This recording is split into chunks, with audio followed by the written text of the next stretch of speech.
भारत नेपाल के बीच मैत्री ट्रेन सेवा का शुभारंभ हो गया है। पीएम मोदी और नेपाल के पीएम शेर बहादुर देउवा ने वीडियो कॉन्फ्रेंसिंग के जरिए ट्रेन को हरी झंडी दिखाकर रवाना किया। आपको बता दें कि दोनों देशों के बीच 8 साल बाद ट्रेन सेवा शुरू हुई है। रंग बिरंगे फूलों से सजाकर ट्रेन को रवाना किया गया। ये ट्रेन सेवा मधुबनी के जयनगर से नेपाल के जनकपुर धाम कुर्था तक है। इस ट्रेन सेवा से दोनों देशों के यात्रियों को लाभ होगा। ट्रेन पर नेपाल रेलवे का नियंत्रण होगा। खास बात यह है कि ट्रेन में भारत और नेपाल को छोड़ किसी दूसरे देश के नागरिक सफर नहीं कर सकेंगे। ट्रेन अभी जयनगर से कुर्था के बीच चलेगी। हालांकि आने वाले दिनों में इसे वर्दीवास तक बढ़ाया जाना है और करीब 8 सालों के बाद इस ट्रेन सेवा के शुरू होने पर ट्रेन में सिर्फ भारतीय और नेपाली यात्री ही सफर कर पाएंगे। दूसरे देशों के यात्रियों को इस ट्रेन में अभी सफर करने की अनुमति नहीं दी गई है। जयनगर से नेपाल के जनकपुर तक साल 2014 तक नेपाली ट्रेनों का परिचालन हुआ। भारत सरकार ने साल 2010 में मैत्री योजना के तहत जयनगर से नेपाल के वर्दीवास तक 69.5 किलोमीटर की दूरी में नैरो गेज ट्रैक को मीटर गेज में बदलने और नई रेल लाइन बिछाने के लिए 548 करोड़ रुपए स्वीकृत किए। फिर साल 2012 में इरकॉन ने जयनगर में इस योजना पर काम शुरू किया। ये परियोजना 3 चरणों में बांटी गई है। इसके तहत जयनगर से कुर्था की 34.5 किलोमीटर रेल सेवा के लिए बीते जुलाई 2021 में स्पीड ट्रायल किया गया था। अब इस रेलखंड पर परिचालन शुरू हो गया। करीब साल से इस रेलखंड पर गाड़ियों का परिचालन नहीं होने से लोगों को नेपाल जाने के लिए सड़क मार्ग ही एकमात्र विकल्प था। सड़क मार्ग से लोगों को कई तरह की बंदिशों का सामना करना पड़ता था। खर्च भी अधिक होता था। जयनगर से जनकपुर जाने में अभी 200 रुपए से अधिक खर्च हो जाते हैं। वाहन बदलना पड़ता है। ट्रेन से महज 43 रुपये 75 पैसे में लोग पहुंच जाएंगे। ट्रेन के शुरू होने से न केवल व्यापार बढ़ेगा बल्कि धार्मिक पर्यटन को भी बढ़ावा मिलेगा। भारत के लोगों के लिए जनकपुर में माता जानकी मंदिर में दर्शन करना आसान हो जाएगा। चैत्र नवरात्र के दौरान इस ट्रेन सेवा के कारण जनकपुर में श्रद्धालुओं की भीड़ बढ़ने की संभावना है। भारत और नेपाल के व्यापारी अब आसानी से सामान खरीदकर आ जा सकेंगे। अवैध अतिक्रमण पर सरकार बुलडोजर से प्रहार कर रही है। इस पर तेजस्वी यादव ने तंज कसा है। तेजस्वी ने कहा कि सरकार को बुलडोजर चलाना है तो बेरोजगारी और भ्रष्टाचार पर बुलडोजर चलाए।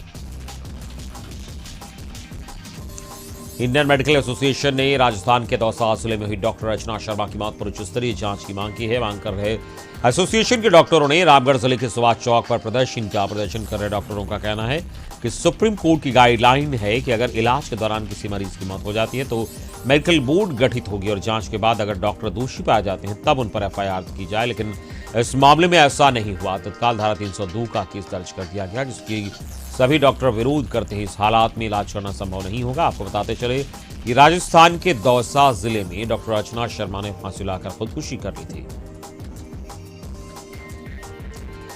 सुदेश महतो ने पंचायत चुनाव को लेकर राज्य सरकार पर निशाना साधा है। उन्होंने कहा कि ग्राम पंचायत चुनाव में 1.5 साल का विलंब हो चुका है। उन्होंने कहा कि ग्रामीणों की सहभागिता के लिए सरकार को ग्राम पंचायत चुनाव विलंब कराना चाहिए। उन्होंने ग्राम पंचायत चुनाव में ओबीसी को आरक्षण देने की मांग की है। साथ ही सरकार से मांग करते हुए कहा कि ओबीसी को आरक्षण देने के बाद ही ग्राम पंचायत चुनाव कराया जाए, नहीं तो ओबीसी को अगले 5 सालों तक इंतजार करना पड़ेगा।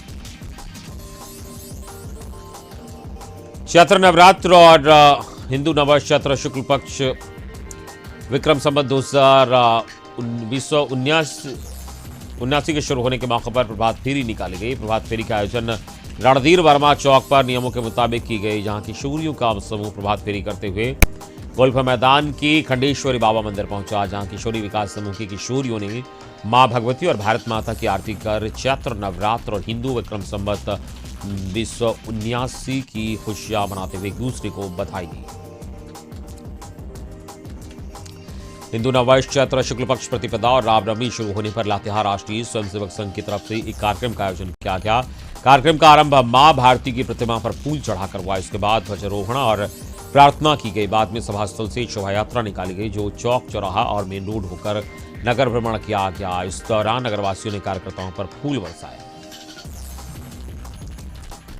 आज से चैत्र नवरात्र की शुरुआत हो चुकी है। आज पहले दिन मां दुर्गा की पूजा को लेकर फूलों की दुकान सज चुकी है। श्रद्धालु मां की आराधना के लिए फूलों की खरीदारी भी करने के लिए फूल की मंडियों में पहुंच रहे हैं। नवरात्र को देखते हुए फूलों में की दुकान में लाल, अड़हुल, कमल, गेंदा सहित दूसरी सुगंधित फूलों से दुकान फटे पड़े। लोगों का मानना है कि हिंदू रीति रिवाज के अनुसार पूजा पाठ का अपना एक अलग महत्व है। ऐसे में मां की आराधना के लिए वो लोग फूल खरीदारी करने आए हैं। इनका मानना है कि मां सभी की मनोकामनाएं पूर्ण करेंगे और इस राज्य का कल्याण होगा। फूल खरीदारी करने आए कुछ लोग महंगाई से भी परेशान नजर आए और उनका कहना था कि फूलों का दाम काफी अधिक है, महंगाई से परेशान है, लेकिन पूजा भी जरूरी है।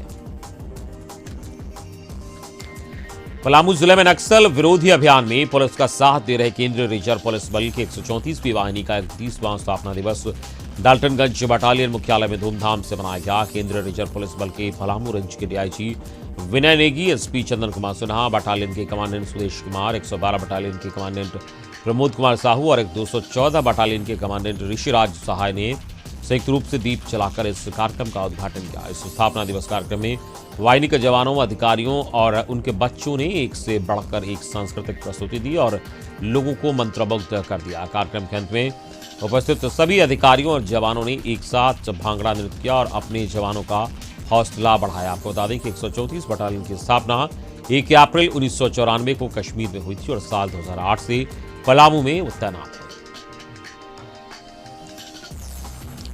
चैत्र नवरात्र के पहले दिन मां शैलपुत्री की पूजा को लेकर राजधानी रांची के अलग अलग दुर्गा मंदिरों में कलश स्थापना के साथ पूजा अर्चना की शुरुआत हो गई और सभी दुर्गा मंदिरों में मां दुर्गा की प्रतिमा के सामने कलश स्थापना कर मां शैलपुत्री की पूजा आराधना की गई और आज से 9 दिनों तक मां दुर्गा के अलग अलग रूपों की पूजा होगी। साथ ही नवरात्र का पाठ चलेगा और मां दुर्गा की आराधना की जाएगी। राजधानी रांची के कई दुर्गा मंदिरों में सुबह से कलश स्थापना और पूजा को लेकर भीड़भाड़ देखी गई और भक्तों ने बड़ी ही श्रद्धा भाव से मां दुर्गा की पूजा अर्चना की।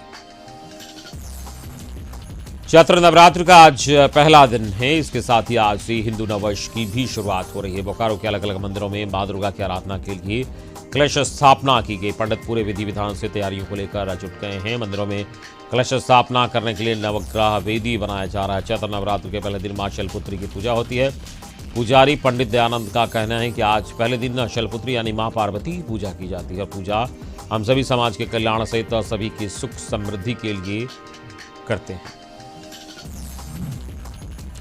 गोड्डा के महगामा थाना इलाके के दियाजोरी में ग्रामीणों ने एनटीपीसी फड़क्का मालगाड़ी को रोक दिया। ग्रामीणों ने कहा कि एनटीपीसी ने उनसे जमीन तो ले ली लेकिन बदले में उन्हें नौकरी नहीं दी, जिसके विरोध में ग्रामीणों ने रेल जाम कर दिया। ग्रामीणों ने बताया कि जमीन लेने के बाद 2-3 महीने के लिए एनटीपीसी नौकरी दे देती है और फिर बाहर कर देती है, जिसके विरोध में कल भी रेल रोकने की कोशिश की गई थी। दुमका जिला के जरमुंडी प्रखंड के गरडा अमरा कुंडा पंचायत भवन बंद रहने के चलते लोगों को प्रधानमंत्री आवास पेंशन डिमांड ड्राफ्ट जैसे कामों में परेशानी हो रही है। लोगों की माने तो कई महीनों से पंचायत भवन नहीं खुला है। पंचायत भवन के बंद रहने के चलते प्रखंड प्रमुख पिंकी सोरेन का कहना है कि प्रखंड विकास पदाधिकारी के ढुलमुल रवैया के चलते निचले स्तर के अधिकारी बेलगाम हो गए हैं, जिससे लोगों को परेशानी हो रही है। वहीं पंचायत सचिव कार्तिकेय दूरी का कहना है कि किसी कारणवश पंचायत भवन नहीं खोल पाए थे, जबकि वो अब रोजाना खुलेगा। गिरिडीह जिला के बगूदर थाना इलाके के अटका गांव में हुई चाकूबाजी की घटना में एक शख्स गंभीर रूप से घायल हो गया। घायल शख्स को बेहतर इलाज के लिए रांची रेफर किया गया है। घर वालों ने बताया कि आरोपी छत की मदद से घर में घुस गया। बाद में आरोपी को किसी तरह पकड़कर लोगों ने पुलिस को सौंपा। बताया जा रहा है कि बीती रात अटका का ही संचय साव नामक युवक ने पड़ोस में ही रहने वाले दुर्गा गुप्ता के घर पहुंचकर चाकू से उस पर हमला कर दिया। घायल दुर्गा लाल गुप्ता की चीख पुकार के बाद परिजनों और पड़ोसी इकट्ठे हो गए, जिसके बाद आरोपी संजय साव को पकड़ लिया गया। गढ़वा जिले में पीएम आवास की राशि निकाल मकान नहीं बना रहे लाभुकों को अब थाने से नोटिस मिलना शुरू हो गया। जिले में कई ऐसे प्रखंड हैं जहां सैकड़ों की संख्या में पीएम आवास लाभुकों के नाम स्वीकृत हुए हैं, लेकिन लाभुक राशि तो खाते से निकाल ले रहे हैं, लेकिन वो मकान नहीं बना रहे हैं। डंडई प्रखंड में 317 लाभुकों को थाना के माध्यम से नोटिस भेजकर सभी को पीएम आवास बनाने का निर्देश दिया गया और मकान नहीं बनाने पर उनके खिलाफ मामला दर्ज किया जाएगा। इस प्रखंड में आवास के प्रथम किस्त को लेकर लाभुक आवास नहीं बना रहे हैं और सरकार से लिए पैसे को खर्च भी कर दिए। इस प्रखंड में लगभग 1.25 करोड़ की पीएम आवास योजना की निर्माण किया गया और लोग अब प्रखंड कार्यालय पहुंचकर अपनी बातें रख रहे हैं और दलील दे रहे हैं कि कार्यालय पहुंचकर आवास बनाने को लेकर अपनी बात बता रहे हैं। रांची के बिरसा मुंडा एयरपोर्ट पर एक बड़ा हादसा टल गया। रांची से कोलकाता जाने वाली इंडिगो की फ्लाइट के टेक ऑफ के दौरान विमान की एसी बंद होने और जोरदार आवाज सुनाई देने से यात्रियों में हड़कंप मच गया। राहत की बात है कि पायलट के बिना वक्त गंवाए टेक ऑफ के प्लान को टाल दिया। फिलहाल विमान को पार्किंग में लगाया गया और सभी यात्रियों को विमान से उतार दिया गया। विमान की जांच की जा रही है और रांची एयरपोर्ट अथॉरिटी के निदेशक विनोद शर्मा ने बताया कि विमान में टेक्निकल स्नैक हुआ है। इंडिगो की ये छोटी विमान थी।